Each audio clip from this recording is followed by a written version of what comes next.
Welcome back to Between Two Cars. My name's Kyle Orr, and we have the Walrus here today. The Walrus. The Walrus. The big Walrus. No. I'm losing weight, man. Come on. New revised form of the Walrus That's here. right. So, yep. He's been on a pace. We've been off beat here the last couple of weeks getting things started at the new source. So, I don't think we've announced the new store in the podcast, Kyle. well, we did a whole podcast about it. We did? That's how long it's been. Yeah, we did it with Josh, That's right. the commander. We did do it with Josh. That's 3 weeks ago. It's been a little bit of a time. I feel neglected. I can't believe our producer went hiatus on us. Yeah. Wouldn't let us sit there. Well, he had to be. We were supposed to do one Sunday, but he had to be at some special event. Like some people flew in or something. They had some big deal going on around here. Blew us off. So It's only the Rolling Stones. it's not like they're not gonna play again. I don't know. That was a pretty good gig. I'm gonna tell you what I saw on the stage. I'm thinking he's got another 10 years before he needs to hang his hat up. That'll make him 90, but that was I've never seen an 80-year-old run around like that. So No. They're iconic, that's for sure. They put on a good show. Great entertainers. sounded great. Yeah. What a venue too. The venue was nice. I didn't know we had to walk 45.6 miles to get to our seats, but that was fine. I huffed it. I made it there. I just almost didn't make it back. That was the problem with that one. Right. But it's fine. They let the big fat guy out. You got through. You guys didn't get through security. I got through security, and then I didn't get through security, and then I got mad at security, and then I almost went home because of security, just because I didn't have a ticket. I mean, come on, they should let me in. I should have a ticket, right? Do I look like I wouldn't have a ticket at a Stones concert? He got pulled to the side. Yeah. Every time I go to the airport, he made a bigger deal out of it than it needed to be. every time I go to the airport or every time I go in the line somewhere, they pick the fat guy out and they want to, because they must think I'm gonna hide something underneath my gut or something. I don't know what they're thinking. I don't know what to. I had nothing. I had a phone and my ID. I tell the guy, I have a phone and an ID. Please pull over. What? So they pull me over to the side, search me. Then they searched me again. Yeah, but you should have saw I mean, I think it was more of an age thing than it was anything to do with height or weight. Age? Yeah, because I saw a lady that was well into her 70s before you and a guy that was well into his 80s after you. So I think it was more of an age discrimination. And so he's thinking I relate to the 80-year-olds. I get it. Yeah. That's fine. So. That's all right. But we had words, but we moved on because we wanted to watch the Stones. Yeah. So. All right, let's talk about car business. What's been happening? A lot. Lots been happening. That's right. We have quadrupled our inventory out here. We've been smoking busy. We've been breaking sales records every month, right? We've been doing 1 month we did not, but we were in the middle of some transitions. Yeah. And now we're back on track again. We're excited about that second store. If you haven't seen, I just posted some pictures up there of some stuff we're doing. So we're excited about that opening up. Probably about 3 weeks, I think, maybe 4 weeks, but we're hoping 3. I hate to put a date on it because you never know. We're working with the state of Missouri, and well, let's just say that when they give you a date for something, you can guarantee it's not going to be correct. I tell you what they do though. If you sit there and they make, when they call you for a donation, they make sure they keep calling you until you get it, right? And after you give them a donation, what do they do? Poof. Yeah, they're gone. They're gone. And then if you want to get your license or anything like that, they're just like, I'm like, Jay Ashcroft, sign it. We need our license. I will talk about this though. We're what, approaching? Probably we're right at 6 months, right? On the 8th would have been 6 months that we were operational at the auto parlor. Matt and I busting into the independent world from coming from the corporate setting. And man, I can tell you, there's a lot of stuff I've learned in this little short period of time. And what independent dealers are, what they do that you couldn't get away with in the corporate world. And then there's things that we brought from the corporate world that I think enhances, the independent world. And one of those things is... Well, I'll tell you what, one thing the corporate world's behind in is technology as far as speed of a deal. Yeah. And there's no reason why they shouldn't be. That's all corporate rules and stuff like that, because there's no law like we were taught, right? It's against the law. It's not. It's just they don't want to get their butt in the ringer and get sued, so they're making all these rules and make it harder for people to buy things, and that's unfortunate, because if they ever catch that and move on from that, you won't be able to beat a corporate. The corporate world will just take it over. But they always forget about the people. That's the one thing that we've talked about in many podcasts. Their employees and their people, and if they would listen to them, their bottom lines would be higher. Sure. You drive around and see we've done this a lot more since we're moving into Springfield location, but it's trying to get an idea, what independents are kind of your competition, and the reconditioning of cars on an independent lot don't seem to be to what a corporate level is, and I don't understand. Well, well, I do. I mean, it's called cash. Yeah. Your independent lots probably, some of them probably do, but they don't have enough cash flow to sit there and make sure that they take care of the cars, because that eats up all your cash, right? Yeah. And when you're in an independent, or when you're in a corporate world, you got an unlimited amount of cash. I mean, you do and you don't, but you have a lot more resources than you do as an independent. But I'll tell you, the customer service in an independent, I think, is 10 times more consistent than it is at a corporate store. Yeah, I agree. And I think, to me, I just like to, in the independent world, you can have a healthy balance, have a good recon car and not eat up all your cash. Well, sure, we're doing that. Yeah. So that's kind of what we're about. So you have to buy the cars right. You got to study, buy the cars right. You're going to make some mistakes. Don't sweat it, but just get off the mistake. Yeah. And what happens sometimes, I think, with some of the buyers at these bigger stores, they make a mistake, but they're afraid they're going to lose their job if the mistake gets found out, instead of because they get chewed out from somebody up above or something like that that's sitting in their office and knows better, right? Yeah, you can't let it overtake. Right. I mean, it's just like the stock market, right? You want to win 75% of the time. I mean, the rest is a gamble. Right. Right? So. I don't know.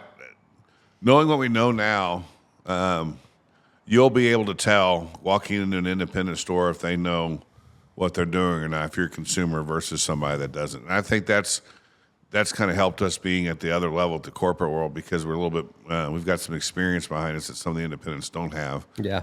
And I think the customers know that when they come in here, they can feel it. And the questions they ask and what our processes are, how we deal with situations and things. And I think it's helped us quite a bit. I mean, we've had some cars break down and stuff. We've had some problems we couldn't figure out, and we just did the right thing. Yeah, you just walk in the house, grab the right key, and go out to the car and start the vehicle right up. And I think that speaks volume as far as how they feel when they come in. That's what we wanted to do when we started the company. If you remember, right, we wanted to make sure, hey, we wanted to be different than everybody else, and we wanted them to feel, because we can buy the same cars, we can sell the same cars, anybody else can. That's new and used. I can find you a new Chevrolet if you want me to find you one.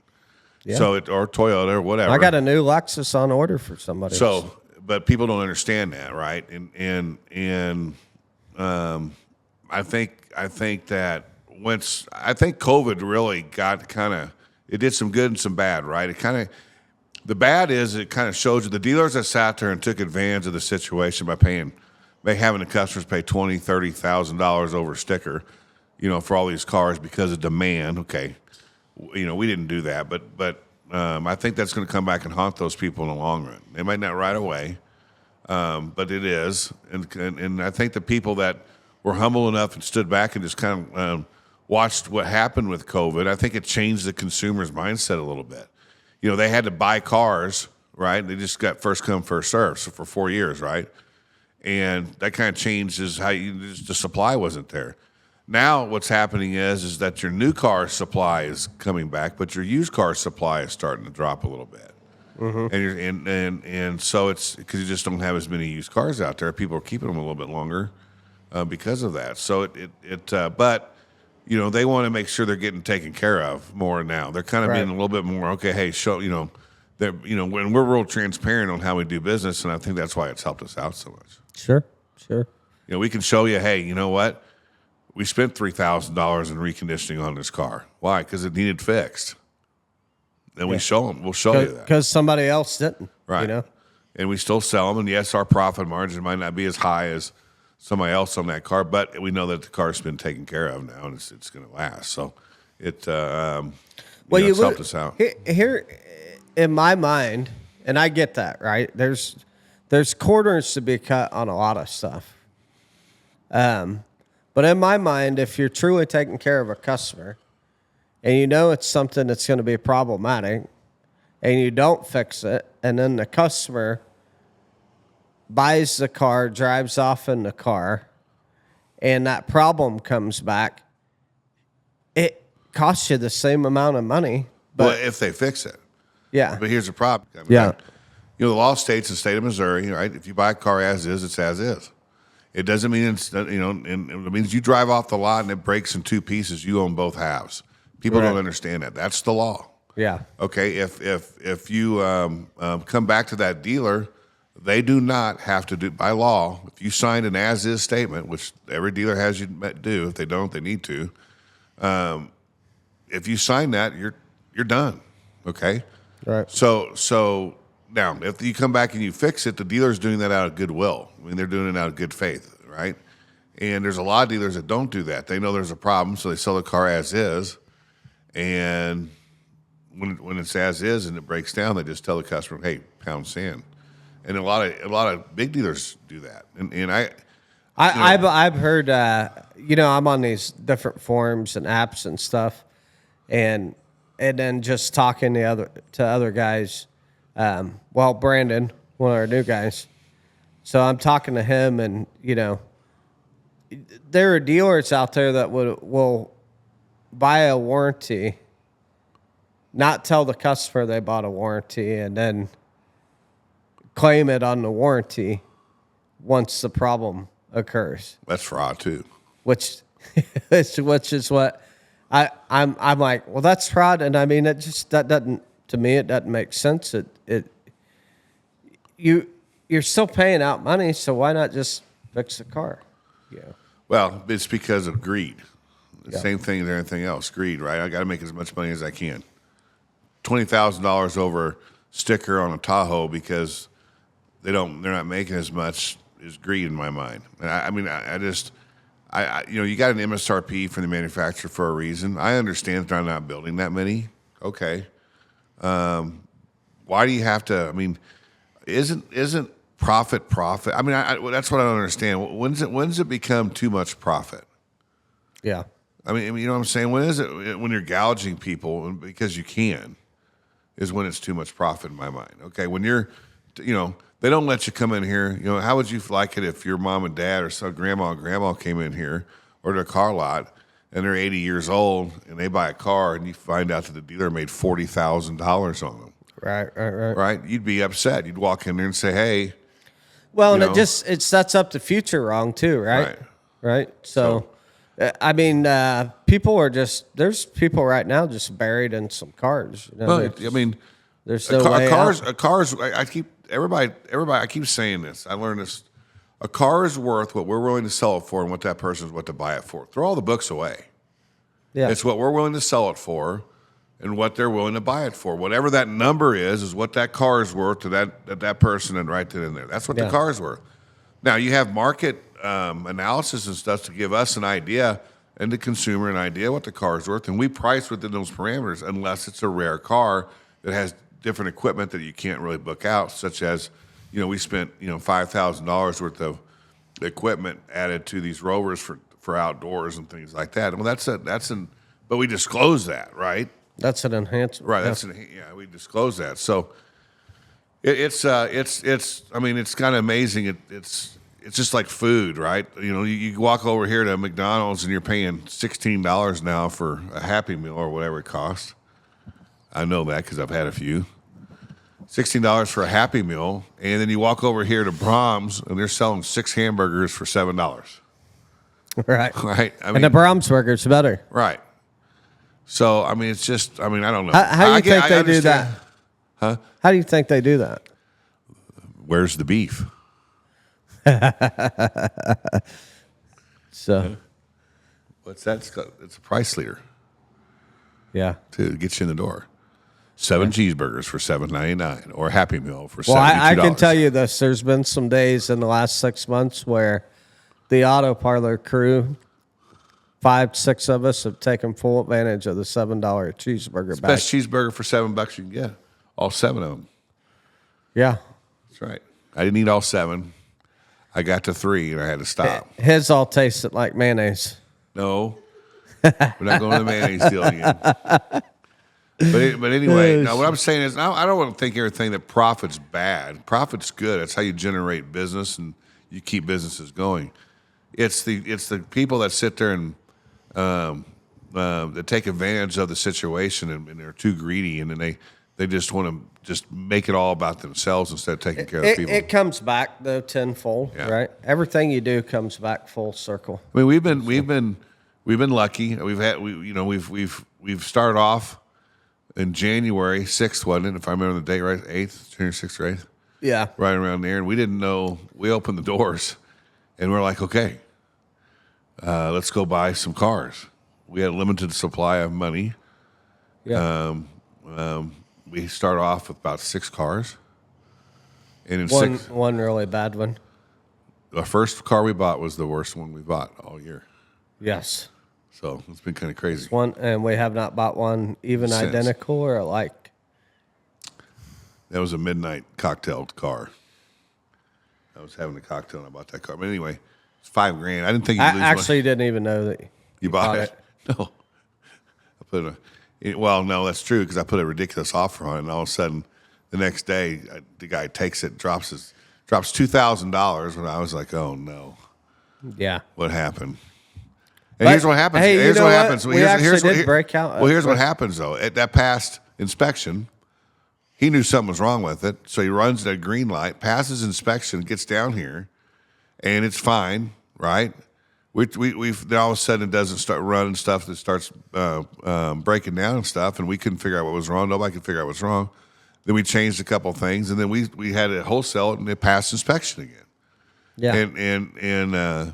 And we broke even out of it after we did all that. Yeah, But yeah. it was just a headache for 4 or 5 months. But it was that long because of the floor plan company. Remember, we were fighting with that too. But we learned our lesson on that one. That's what happens. You win. That's what people don't understand. They think we win on all these cars. You don't win. 75% need to win. But what you do is you learn from it and you move on. But like I was saying, we went from 6 cars. Now we're up to about 60. 6 months I later, think we got 63 in stock and today. we're probably in 6 months double that. Yeah. So we'll be up in 100. And when we start getting up to 100 and 150 cars, we're gonna be walking with the big boys. Yeah. We're gonna be sitting there. We're gonna be selling some rides in Springfield and Southwest Missouri. The auto parlor is coming to town, Brecken. We'll probably carry 40 to 60 on each lot. Yeah. So, I mean, 63 cars on this lot pretty well fills it up pretty good, doesn't it? Same thing over there. I mean, we could fit. I feel like you have a lot more space over there. It just looks bigger because I think the building's smaller. Yeah. But the building over there is going to be nice too when it gets done, just like this one. That's going to be super cool. And it's going to be more inviting and stuff. I just think there's a gold mine in Springfield, Missouri. I just do. There's some good dealers in there. I'm telling you, Corwin Ford. We were looking at those numbers. Boy, they are smoking everybody in used cars. Adam over there, and those guys are just smoking everybody. Yeah. Good job. I mean, it's like no one else is even in the game. Yeah. But understand, we're coming for you, Adam. Yeah. Adam. It'll take us some time. What kind of cars will be on the other lot? Ones that run. there's been some trouble on that lot, and cars didn't run, from what I understand, in the past. Ours will actually get up and go. Well, it's a good question. We'll probably mimic the same kind of scale we've got here. We pretty much try to stay in kind of that loaded up but low price range. So loaded up, reliable vehicles is what we look at. Here, what kind of cars? Cars Unique. for everybody. Yeah. Because what's going to happen is we buy cars that sell fast. So whatever that market is, and we've been studying the market. Kyle and I have been doing that for. I mean, we spend probably 8 hours a day looking at the market. Wouldn't you say? Probably something like that. One of us does. We're all over it. But it's going to be, and it's going to. I don't know yet, because I've been sitting there studying that, and what I'm seeing, that's these dealers, and I'm not talking about the big stores. I'm talking about the independents. To me, I don't think they're stocking the right inventory. I'm looking at their turns. I'm looking at what I've gone through this probably 5 times now, each lot. And I'm writing down the hot spots and what's selling and stuff, and I'm looking at them. And they're all the same. It's all the same stuff, and it's all non-equipped base model price leaders. Yeah, it's for them. For us, we're more of what can you get? What's the best bang for your buck type, right? Value. And for them, it seems to be they're buying for a certain price point, right? Now, here, every lot has a price point that they want to be at. Like, we try to cater to things $20,000 or under, but we also have a $75,000 Denali sitting on our lot too, right? So we've got to mix in between, but 70% of our inventory is stuff that's priced around $20,000. We price, right, which is what's selling. But our average cost is 16.8, I think, is what I was looking at. So 16.8 in our average price range, I meant 16.8. Yeah. So and some of those dealers have 13, 12. Some of them have 30, which is unreal. I thought that was high when we were over at Chevrolet. 30 grand's too high. I know they have trucks, but they still need to bring that down. So well, here's what was crazy. There's a dealer who was that we were looking at? Oh, your brother. There's a up in Kansas City. $12 million, $10 million used car operation. It was at a Ford store in Olathe. It's and Nolan or something like that. Nolan. And they're only selling 155 cars a month. But their average, and they're a Ford store, so generally like your Ford and your GM stores and stuff, they run a little bit higher because they carry trucks, and trucks are higher priced. But here, he was at 26. Corwin Ford has got $8 million worth of inventory. They're turning about 175 a month. And they're averaging 13, I think. No. They were 20. They were like 21, 22. Oh yeah, that's right. Yeah. And that's what I'm saying. That's the number one store in Southwest Missouri. That Ford store is the number one used car store. We don't get the new car numbers anymore, but that's the number one used car store. And those are guys that they're humping. And then what's sad. You know what sad is? Independent World's what is it, Crane or whatever, that's down in Arkansas. Yeah, they're not even in the triple digits. We'll be in the triple digits. Yeah. We're going to be competing here. Our goal is to be the number one used car dealer in 5 years, and I think it's attainable. And I'm not saying used car dealer selling 125 cars. I'm saying 500. Yeah. Okay, so it's your dream's always to be able to do it 1,000. Be the first. I'm the first to hit 1,000. And Chevrolet hit 700 to 800 units. I think back in the day when they had all those franchises. And Toyota should be hitting 1,000 now. I mean, they should be smoking it over there because of the, Toyota, Lexus, BMW, Audi, but they're not even close. But maybe they can get there. I don't know. But that's we're gonna make our mark, and that's what we're gonna do. And it's what's amazing is like Saturday or Sunday night, right? We don't realize the impact that we're having in Springfield, right? And we were running around that concert, having a good time, and I saw some people that I knew that I was introducing to you, and what'd they say? You're the guy from the podcast. You're the guy from the podcast. And I just went, Man, that many people watch the podcast, and we don't really know that. I mean, Yeah. so it's a great feeling and stuff, and I'm excited. I'm excited to hear. There needs to be. You got Corwin coming out of town, right? They came from I think up north somewhere. You got Reliables have been here for a while. Van Tiles were here, but they were from Kansas City. But now it's Berkshire Hathaway, which is from Dallas. And then you got McClarty Daniel, Actually, Berkshire Hathaway's from Omaha. Well, you know what I'm saying. I'm talking about automotive. And then you have McClarty Daniel or LMA or whatever they call them, LM whatever, owning the other stores. Other than Pinnager, there's no more local boys in town. Yeah. Well, guess what? These local boys are going to start taking. We're going to start telling everybody. Well, there's local boys on the independent side. Well, Springfield. No, that's what I'm saying. Springfield, Missouri's got some good car guys, and all these people are coming up from out of town thinking they can smoke us. They do. Watch what happens. Yeah. Yep. We're coming for you. Great guys. 100%. There's some wonderful guys. Look, I mean, but it's kind of crazy how everything kind of bounces around. You had Reliable Imports doing a really good job in used cars. About a year ago? I've heard they've fallen off a little bit. Don't know why. You got Toyota, who was the big dog in used cars for a while with Mavis, right? They've fallen off. Now you got Chevrolet, they're just not in the game. Yeah, they're trying to get there. But then you switch over to Corwin. Corwin comes in here, buys the Ford store. First they buy the Dodge store, right? And then they buy the Ford store. They remodel everything, build a monster Chrysler Dodge Jeep store, and they sat there and come in here and say, "Hey guys, we're big dogs too." And right now they're showing it. Yeah. They're kicking everybody's and the Ford store's doing better than ever has. Well, at least from the numbers we see on the used car side, right? And that Ford store is, I mean, it's nice, right? They've done some updating and remodeling. It ain't nothing close to what that Dodge store was that they built out there. Oh yeah. Well, Jeff's came in here and done a great job. I mean, he was smart. He recruited the top people in Springfield. In the beginning when he came in here. Gave them great pay plans, and they came over there because the other stores got we talk about. They get greedy again, and they just don't want to take care of their people. So another store comes in here, has the money, just like starts paying them, takes their people, and now all of a sudden you're rebuilding. And it doesn't have to be that way. But hey, you know what? We got caught up in that, and guess where we're at? 100%. I'm excited, man. So I mean, we got a 5-year plan. And it's coming along good. So don't want to curse or have to knock on wood or anything like that. But well, we've had a lot of great people support us, and we couldn't do it. We couldn't do it without Commander Financial. Has been absolutely wonderful.